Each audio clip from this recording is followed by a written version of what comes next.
Pelatih Timnas Indonesia, Shin Tae-yong telah resmi memperpanjang kontrak bersama Timnas Indonesia hingga 2027. Ini jelas menjadi kabar gembira sekaligus membuat lega seluruh pencinta sepak bola Indonesia. Mengingat, sebelumnya Shin Tae-yong tak kunjung memperpanjang kontraknya yang akan habis akhir Juni 2024. Kondisi itu juga sempat membuat fans cemas. Tapi kemarin, secara resmi telah diumumkan kalau juru taktik asal Korea Selatan itu memperpanjang masa baktinya hingga 2027. Bungkus menyampaikan, sejak awal dirinya sangat yakin Shin Tae-yong bakal memperpanjang kontraknya. Sebab, dia memiliki kedekatan emosional dengan para fans setelah membawa Timnas Indonesia berprestasi. Kata Bungkus, Shin Tae-yong memiliki niat serius membawa Timnas Indonesia naik level. Sehingga pastinya, perpanjangan kontrak memang menjadi prioritas utama. Pengamat sepak bola tanah air, Muhammad Kusnaini, menyambut baik kabar Shin Tae-yong yang telah resmi memperpanjang kontraknya bersama Timnas Indonesia. Pria yang akrab disapa Bungkus itu bahkan yakin Shin Tae-yong setelah ini akan lebih serius memperhatikan kelanjutan perkembangan Timnas Indonesia. Timnas Indonesia akan kembali melanjutkan perjuangan mereka di kualifikasi Piala Dunia 2026 dengan tampil di grup C putaran ketiga.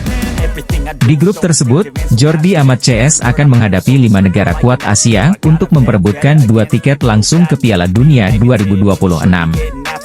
2 teratas dari masing-masing grup akan lolos langsung ke putaran final Piala Dunia yang berlangsung di Amerika, Meksiko dan Kanada. Secara posisi klasemen di ranking FIFA, Timnas Indonesia jadi negara yang paling lemah dari kelima tim di grup C.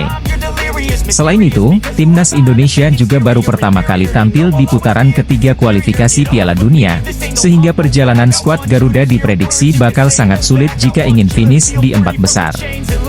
Namun jelang kualifikasi, PSSI memberikan sejumlah kabar baik buat Timnas Indonesia yang bisa sedikit memperbesar peluang Merah Putih untuk lolos.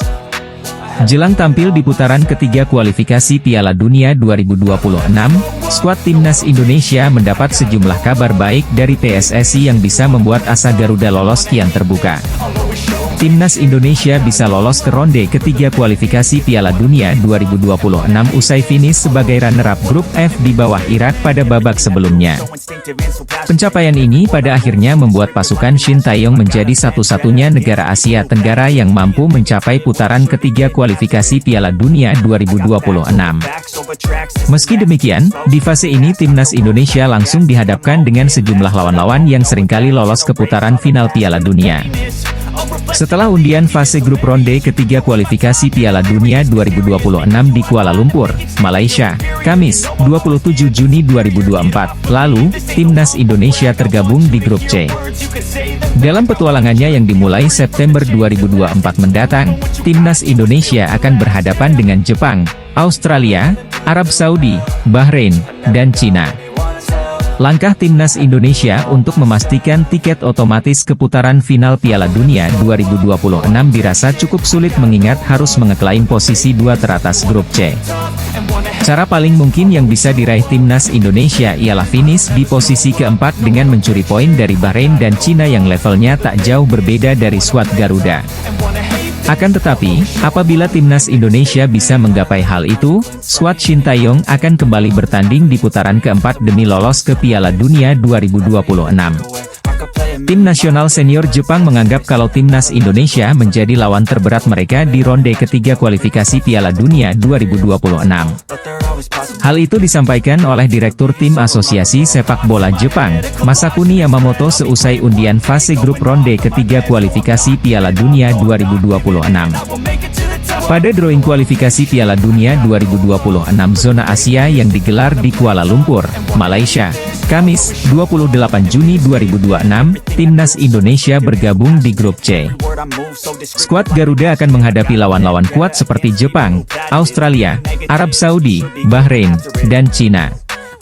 Indonesia sendiri dalam drawing tersebut berada di pot 6 alias paling rendah. Secara ranking FIFA, Indonesia pun menjadi yang terendah di antara peserta grup C. Saat ini, Marcelino Ferdinand dan kawan-kawan berada di posisi ke-134 ranking FIFA. Meski demikian, beberapa negara yang menjadi langganan tampil di Piala Dunia tidak mau meremehkan Indonesia. Mereka justru menghormati dan siap bermain maksimal saat menghadapi Garuda.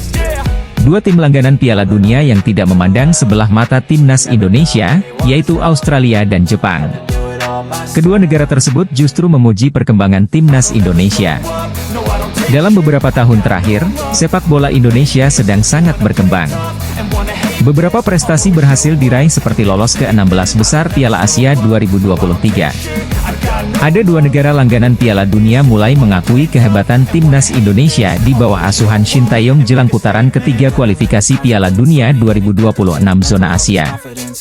Timnas Indonesia lolos ke putaran ketiga kualifikasi Piala Dunia 2026 zona Asia setelah menjadi runner-up grup F ronde kedua. Skuad Garuda duduk di peringkat kedua dengan mengoleksi 10 poin. Eksekutif Komite PSSI, Arya Sinulinga mengungkapkan akan ada dua pemain naturalisasi baru. Meski tak gamblang menyebutkan nama Kevin Dix, namun Arya tak menampik dia menjadi salah satu pemain yang memiliki komunikasi intens dengan PSSI. Kevin Dix sempat ke Indonesia untuk berlibur di Bali. Namun pada kesempatan itu, Arya Sinulinga tidak bertemu dengan pemain keturunan Belanda Indonesia ini. Arya Sinulinga memang tak berani untuk berkomentar lebih jauh soal kedatangan pemain naturalisasi itu. Termasuk siapa pemain yang dimaksudkan oleh Arya yang akan menjalani proses naturalisasi demi timnas Indonesia. Selain nama Kevin Dix, ada pula nama Ula Romeni yang dikaitkan erat dengan timnas Indonesia. Timnas Indonesia akan tampil di grup C dalam putaran ketiga kualifikasi Piala Dunia 2026 zona Asia. Timnas Indonesia akan menghadapi lawan kuat seperti Jepang, Australia, Arab Saudi, Bahrain dan Cina. Jelang putaran ketiga ini, timnas Indonesia kebanjiran kabar bahagia. Timnas Indonesia berada di pot 6 pada drawing babak ketiga kualifikasi Piala Dunia 2026 zona Asia. Hasil drawing atau undian kemudian menempatkan timnas Indonesia di grup C. Menariknya, grup ini berisikan negara-negara kuat. Marcelino Ferdinand dan rekan-rekan akan bersaing dengan 5 negara lain seperti Jepang, Australia, Arab Saudi, Bahrain dan Cina. Menurutnya Ben Griffiths, timnas Indonesia berada di grup yang cukup berat dan bakal sulit bagi skuad Garuda jika ingin finish di urutan 2 besar. Dia mengatakan Jepang dan Australia yang sudah langganan ke Piala Dunia, akan mengambil alih 2 peringkat teratas di papan klasemen nanti. Sedangkan Arab Saudi yang kekuatannya cukup bisa mengimbangi 2 negara di atas, diprediksi bakal finish di peringkat 3 atau 4. Dengan demikian, untuk bisa maju ke babak keempat timnas Indonesia harus bersaing dengan Bahrain dan Cina untuk berada di posisi 4 besar. Timnas Indonesia diprediksi bisa lolos ke babak keempat kualifikasi Piala Dunia 2026 zona Asia. Prediksi tersebut disampaikan salah satu pandit asing asal Amerika Serikat, Ben Griffiths. Garuda tergabung di grup C kualifikasi Piala Dunia 2026 zona Asia bersama raksasa Asia seperti Jepang, Australia, Arab Saudi, Cina, dan Bahrain. Pengundian fase ketiga kualifikasi Piala Dunia 2026 zona Asia digelar di Kuala Lumpur, Malaysia, Kamis, 27 Juni 2024. Mantan pemain Jepang, Shinji Okazaki, dan legenda Iran, Mehdi Mahdavikia, menjadi pengundi bersama Chief Tournament Officer FIFA World Cup 2026, Manolo Zubria. Hasilnya, Indonesia menempati grup C bersama tim-tim kuat. Pertandingan di grup C diprediksi sengit dan penuh rintangan. Timnas Indonesia harus tampil maksimal di setiap laga untuk meraih tiket ke Piala Dunia 2026. Timnas Indonesia terhindar melawan Korea Selatan di ronde 3 kualifikasi Piala Dunia 2026. Ini sesuai dengan harapan Shin Tae-yong. Sebab Shin Tae-yong sempat mengatakan akan menjadi hal berbahaya jika Indonesia satu grup dengan Korsel. Korsel pasti sangat tahu cara bermain skuad arahan Shin Tae-yong. Setidaknya di Korsel, banyak pemain yang mengetahui dengan baik kelebihan dan kekurangan saya, sehingga menurut saya mereka akan lebih baik dari tim lain. Begitu juga dengan Indonesia, kata Shin kepada media Korsel, Yonhap pertengahan bulan ini. Indonesia masuk grup neraka di babak 3 kualifikasi Piala Dunia 2026. Penyerang berusia 19 tahun ini merupakan salah satu pemain diaspora Indonesia, yang merumput di Belanda. Ia bermain di kompetisi U21 bersama NEC Nijmegen. Soal kualitas di dalam lapangan, tak ada yang perlu diragukan dari sosok Mauro. Ia berstatus runner-up dalam daftar pencetak gol terbanyak di kompetisi U21. Sementara, soal kemauan membela timnas Indonesia, Mauro juga tak perlu lagi diragukan. Ia sudah memastikan siap untuk membela Merah Putih. Karir sepak bola Mauro dimulai ketika bergabung dengan AS Alkmaar pada 2019 silam. Tak lama, ia kemudian pindah ke tim muda AFC Amsterdam. Bersama AFC Amsterdam, Mauro menempuh tiap jenjang usia.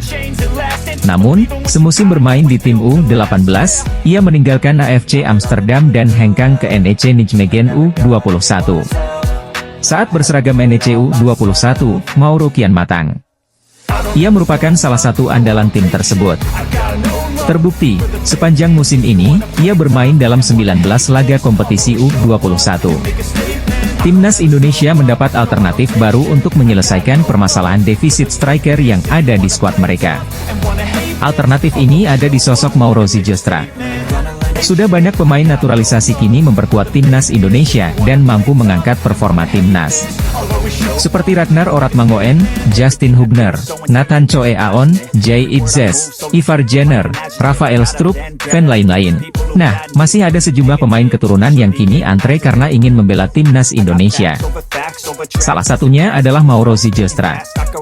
Penyerang 19 tahun itu dikabarkan sangat antusias untuk segera membela timnas Indonesia yang saat ini ditangani Shin Tae-yong.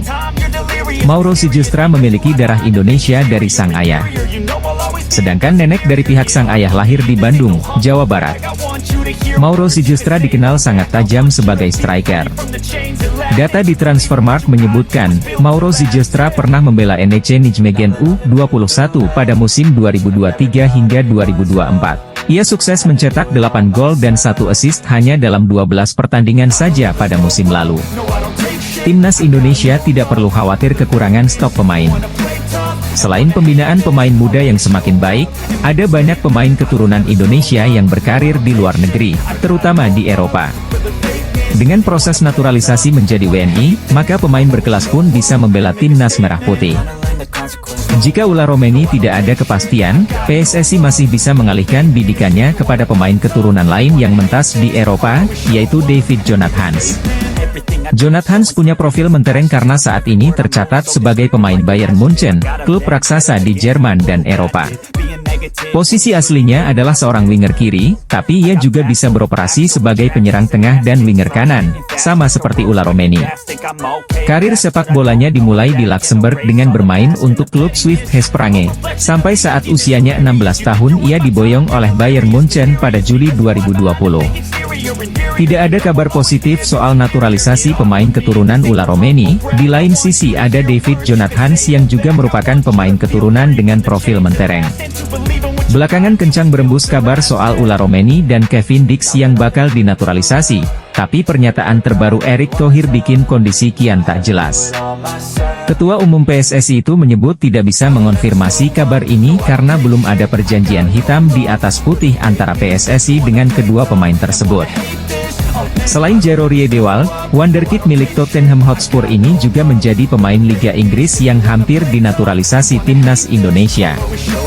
Namun, proses naturalisasi terhadap bintang muda Liga Inggris terpaksa menemui kebuntuan hingga sang pemain batal membela timnas Indonesia. Sebagaimana diketahui, timnas Indonesia masih terus mencari pemain keturunan di Eropa guna bisa bersaing dengan tim-tim kuat Asia lainnya di turnamen bergengsi.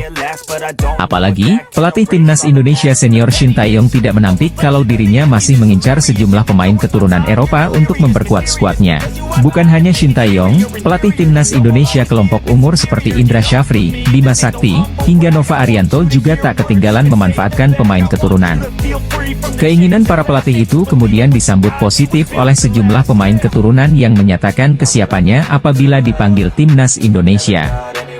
Salah satu pemain yang secara terbuka berkeinginan gabung ke timnas Indonesia ialah bintang Liga Inggris keturunan Belanda yaitu Jairo Riedewald. Pemain keturunan Mauro Zylstra siap dinaturalisasi. Striker yang kini membela Volendam U21 itu bisa menjadi solusi di lini serang timnas Indonesia. Mauro Zylstra belak-belakan tertarik untuk memakai kostum berlogo Garuda di dada. Sayangnya hingga detik ini PSSI belum memberikan penawaran resmi untuknya. Dia berharap kepada Fardy Bahdim selaku perwakilan PSSI di Belanda untuk segera memproses naturalisasi. Mauro Sijilstra berjanji bakal berkontribusi apik untuk skuad Garuda arahan Shin Tae-yong. Statistiknya bukan kaleng-kaleng, dia berhasil mencetak 8 gol dan 1 assist hanya dari 12 pertandingan. Angkat itu membuat Mauro Sijilstra finish di posisi runner-up top skor. Ini menjadi catatan yang bagus buat timnas Indonesia yang masih kekurangan striker tajam. Ketua Umum, Ketum, PSSI, yakni Erick Thohir, angkat bicara mengenai perkembangan proses naturalisasi calon kiper timnas Indonesia, yakni Martin Paes. Kiper FC Dallas itu sejatinya sudah berstatus sebagai warga negara Indonesia. Status itu didapatkannya usai mengucap sumpah setia di Kanwil Kemenkumham, Jakarta Timur, pada 30 April 2024 lalu. Sayangnya, ex-kiper FC Utrecht tersebut masih belum bisa membela timnas Indonesia. Hal itu dikarenakan dirinya terganjal satu aturan perpindahan kewarganegaraan dalam aturan FIFA. Dalam aturan tersebut, pemain tidak boleh berpindah kewarganegaraan ketika dirinya sudah pernah membela timnas pertama saat berusia 22 tahun. Masalahnya, Paes pernah membela timnas U20 Belanda saat dirinya berusia 22 tahun pada 2020 lalu. Hal itulah yang saat ini tengah dibereskan oleh PSSI. Untuk bisa membela timnas Indonesia, Paes harus menjalani sidang pengadilan arbitrase olahraga terlebih dahulu. Pemain bola asal Belanda, Kevin Dix, bek tengah yang main di klub elit Denmark FC Copenhagen, diyakini jadi incaran PSSI untuk jadi pemain naturalisasi timnas Indonesia berikutnya.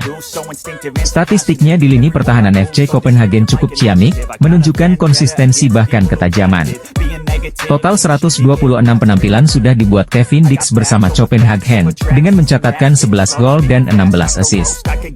Sebagai seorang bek, tentu ini torehan yang cukup apik. Dix menunjukkan ketajaman meski dirinya merupakan pemain belakang.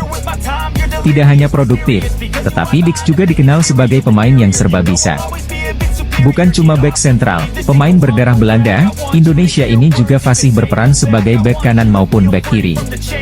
Kedatangan pemain naturalisasi lagi diharapkan kian meningkatkan kekuatan timnas Indonesia yang telah berhasil melaju ke putaran ketiga kualifikasi Piala Dunia 2026 zona Asia. Mauro Sijilstra mengklaim sempat masuk daftar penyerang yang diincar PSSI untuk dinaturalisasi agar bisa membela timnas Indonesia. Bahkan Mauro Sijilstra mengaku sempat dikontak oleh seseorang terkait peluang dinaturalisasi untuk timnas Indonesia.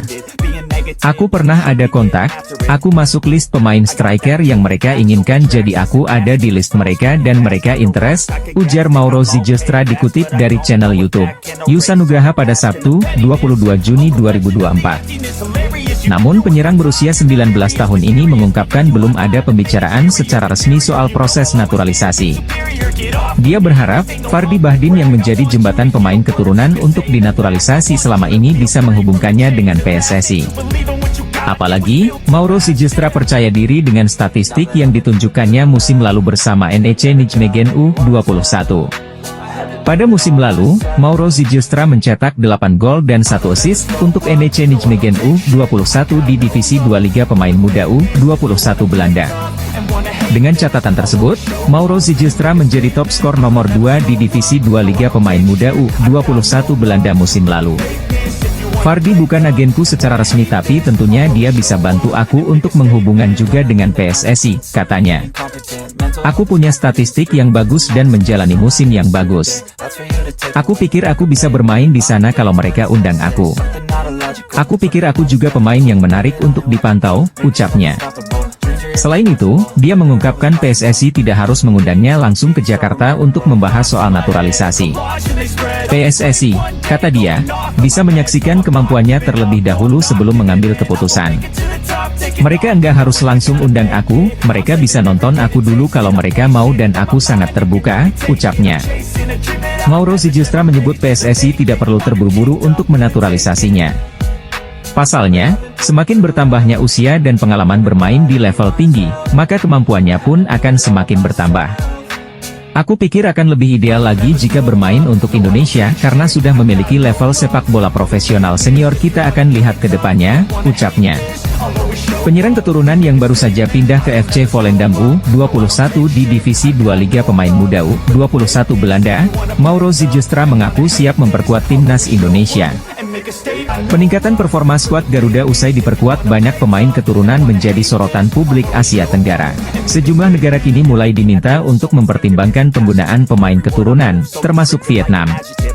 Pakar sepak bola asal Inggris, Steve Darby, menjadi salah satu tokoh yang mendukung hal tersebut. Menurutnya, Federasi Sepak Bola Vietnam harus mulai mencari pemain-pemain keturunan di seluruh dunia. Sepak bola Vietnam harus segera memulai pencarian pemain profesional keturunan Vietnam yang bermain di seluruh dunia. Barangkali, para pemain tersebut memiliki rasa patriotisme dan kebanggaan yang tak kalah dengan pemain kelahiran Vietnam. Oleh karena itu, saya sangat mendukung naturalisasi dan penggunaan pemain berdarah Vietnam, seperti memiliki orang tua atau kakek nenek yang berkewarganegaraan Vietnam. Sangat masuk akal bagi para pemain ini untuk mengenakan seragam tim nasional. Gunakan jejaring sosial sebagai alat yang berguna untuk mencari. Namun jika VFF ingin mengikuti jalur naturalisasi pemain keturunan Vietnam, mereka harus mulai mengerahkan jaringan pencarian profesional di tempat-tempat dengan komunitas besar Vietnam seperti Amerika Serikat, Australia, atau Eropa Timur. Ada banyak pemain berbakat, baik pria maupun wanita, yang bermain di negara-negara tersebut. VFF perlu secara aktif mengupayakan dan memperhatikan sumber daya manusia ini, kata Darby, dikutip dari dantri.com. Lebih lanjut, Darby menentang penggunaan pemain naturalisasi yang tidak memiliki garis keturunan Vietnam. Sebaliknya, saya menentang penggunaan pemain naturalisasi yang bukan berasal dari Vietnam. Ini hanya menciptakan pemain bayaran dan agen akan memanfaatkannya untuk mendapatkan keuntungan, ucapnya. Meski begitu, Darby tidak menampik adanya kesulitan dalam mencari pemain-pemain keturunan Vietnam. Ia mengatakan bahwa bagian tersulit adalah menemukan pemain keturunan yang ayahnya tidak berasal dari Vietnam. Pasalnya, orang-orang Eropa biasanya menggunakan nama belakang ayah mereka. Bagian tersulitnya adalah menemukan pemain yang ayahnya bukan orang Vietnam, karena orang Eropa menggunakan nama belakang ayah mereka. Selain itu, jaringan pencarian pemain asing berbakat juga perlu ditingkatkan. Tidak hanya mengandalkan beberapa video yang diposting di YouTube atau pendapat agen pemain, lanjut Darby.